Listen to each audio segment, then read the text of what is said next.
Nanalaman, hindi mo ba naririnig ang tinig na walang hanggang Diyos na sa ating umibig? Hindi mo ba nababatid ang katanungan na bakit ang kasagutan malalaman kung ika'y mananalig? Sa makabagong awitin na hilig ay pinalawis sa aklat ni Propeta Isaiah, sila'y pahiwatig. Halika tayo lumawit, mga mata ibigin, damahin sa puso't isipin, sa Diyos tayo ay lalapit. Salitang sinasambit, kalakasan nakapalit sa panghihinang sumapit, sana'y hindi na maulit. Banal na salitang ginamit sa kaluluwa'y Umatig na mapawi ang sakit, mag-alab at muling maghiling. Siya ang Diyos ng makapangyarihan.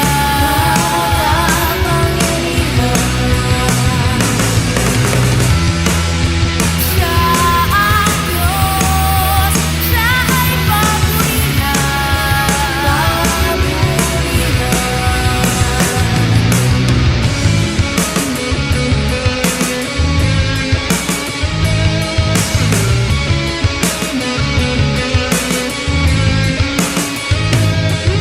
sa tanging pahina, sigulat nagmula sa Biblia. Siya'y nagbibigay lakas sa lahat ng mahihina at nakapangyarihan sa lahat ng kahinaan. Lagi mong maaasahan, di ka niya pababayaan. Kung iyong panatilihan ang lahat ng natutunan, siya'y magsisilbing kopya kung merong paninindigan. Walang dapat katakutan pag ilusig ay lumaban. Napalad ka kapatiran, hawak mo'y katotohanan. Siya ang Diyos ang makapangyarihan.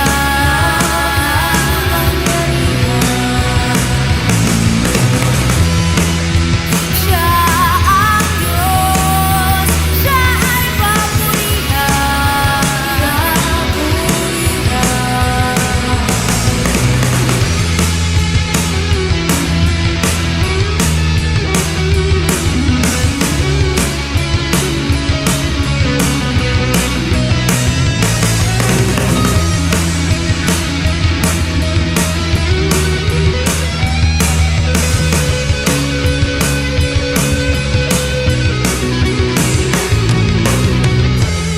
Ngunit silang nangaghihintay sa Panginoon ay mga babagong lakas.